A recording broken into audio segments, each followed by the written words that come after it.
Jack Harlan didn't move to the edge of town to win friends. At 58, he had enough of fake smiles and playing nice for the sake of company rules or suburban politics. Those days were long gone. He'd spent decades running logistics for long-haul trucking, grinding through red tape and deadlines. And when he finally cashed out, he bought what he'd dreamed of since his 20s, a raw patch of land, a 3-bay steel shop, a gravel lot big enough to spin a semi, without clipping a mirror, and a quiet house hidden behind a row of cedars. Not the middle of nowhere, but far enough from cookie-cutter suburbia that he figured nobody would care how he lived. He figured wrong. The land bordered a beige maze of a neighborhood identical houses, spotless lawns, cars that never looked dirty. Jack knew it had potential for trouble, but he thought he could keep the peace by keeping to himself. He waved at joggers, nodded at dog walkers, and figured they'd leave him alone. But places like that don't want you to stay in VY Cybele.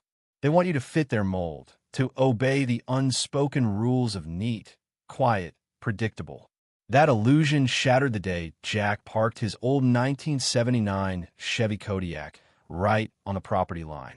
It wasn't just any truck.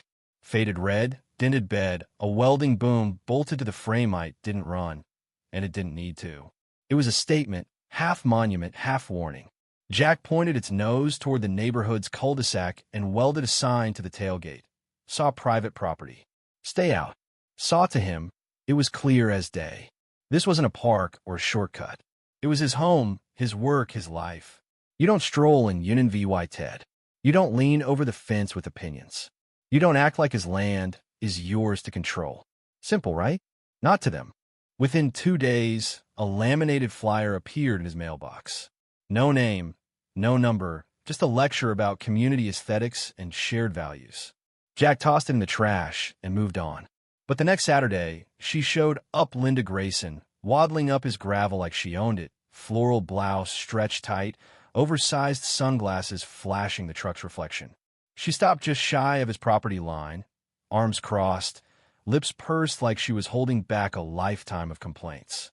"I'm Linda Grayson," she said, as if Jack should have known her name and cared. "I live over there, third house, blue shutters. We've been talking, and that truck, it's not exactly neighborly. And that sign? It's hostile." Jack looked up from the stump he was splitting, wiped his hands on a rag, and gave her a nod. "Afternoon." She stepped closer, peering past him like she was auditing his existence. "The neighbors are concerned. It's about the tone of the community. That truck screams aggression." Jack gave her a long, tired look. "It's a sign, ma'am, not a grenade. You walked up just fine." Linda blinked, clearly not used to being answered so plain. "It's about the message it sends. We value harmony here. For the kids." Jack sipped water from a tin cup. "You got kids?" "No," she snapped, "but my nieces VY sit. My dog walks here. That sign's unsettling." He didn't smile. "That's the point." Her nostrils flared. "There are procedures, you know. I'm on the planning board. We can file complaints." Jack stayed calm. "You're standing on a road I don't own, next to a fence I paid for, asking me to change something that's mine because it bothers you. Sounds like you're the one stirring trouble." She stared, smirked not a friendly smile, but the kind that says she's already plotting in turned back to her cul-de-sac, flip-flops slapping the gravel like a final jab. Jack watched her go, then got back to work. The next week, the annoyances piled up like rust on a neglected chassis. A sticker on his trailer hitch about unauthorized parking. A co-enforcement van crawling past his gate twice in one day. A drone humming over his lot for 5 minutes before zipping back to the beige houses. Jack didn't panic. He called a land use lawyer, confirmed his setup was legal, and started documenting everything: dates, times, photos. He knew people like Linda. They thrived on silence, hated when you played their game better. Then came the moment that lit the fuse. It was a sticky Tuesday morning, Jack tightening bolts on a jack stand, when he heard gravel crunching fast, angry. He stood, turned, and saw Linda charging toward the truck, red-faced, eyes locked on the sign. "You think you're clever?" she shouted, marching to the tailgate.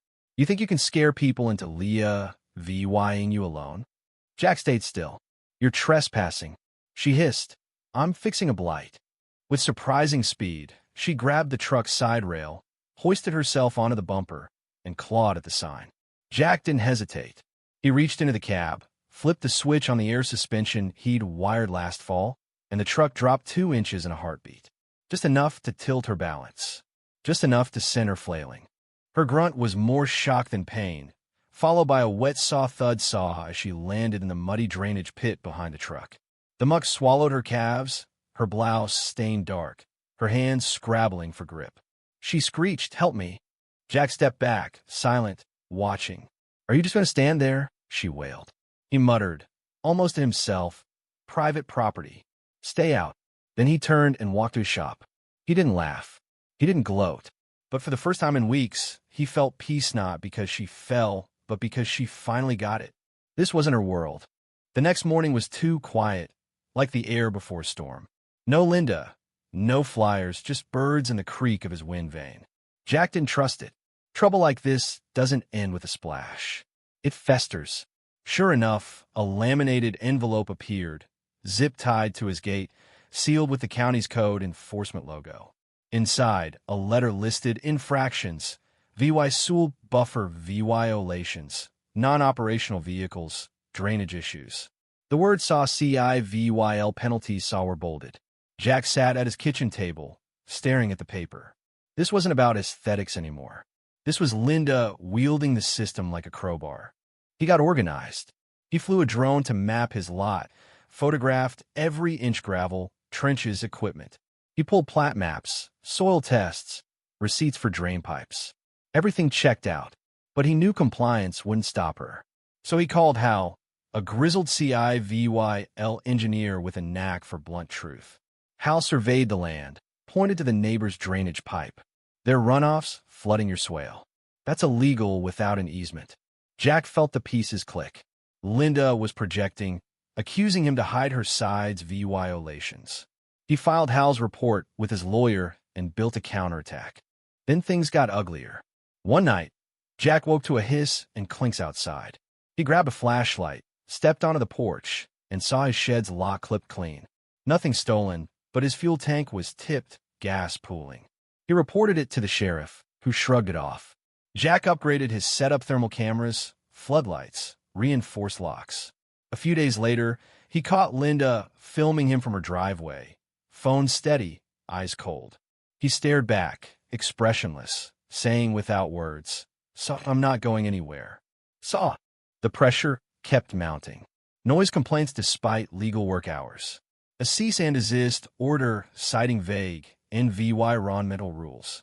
A neighbor whispered about Linda's history, how she'd bullied another guy into selling over a greenhouse. Jack knew this was her sport. Then came photos and a complaint taken from above his lot, circling a welding cable like it was a crime scene. This wasn't just harassment. It was invasion. He didn't file a complaint. He called Hal again, had him test the soil. The verdict: neighbor runoff was saturating his land. Jack built a steel walls even feet tall, painted gray, red, bronze, and black, stenciled. Saw not a public viewing area. Saw solar lights, chimed if anyone got close. A warning without words. Retaliation hit fast. Someone sprayed expanding foam into his truck's exhaust and door seams vandalism. Plain and simple. Jack called the sheriff. A new deputy, sharper, took it seriously, bagged EVY Denke, asked about enemies. Jack named Linda and mentioned a guy in a black Kia circling his lot. That night, his cameras caught a hooded figure at 2:14 a.m., heavy-set, MOVYing like he knew the land. Jack handed the footage to the sheriff. 3 days later, they got him Linda's nephew, Lee VYing in her basement, charged with trespassing and vandalism.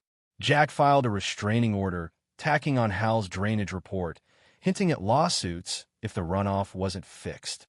That shook the neighborhood board. Liability makes people nervous. But Linda didn't quit. A real estate firm sent a buyout offer lowball and signed a checkbox form.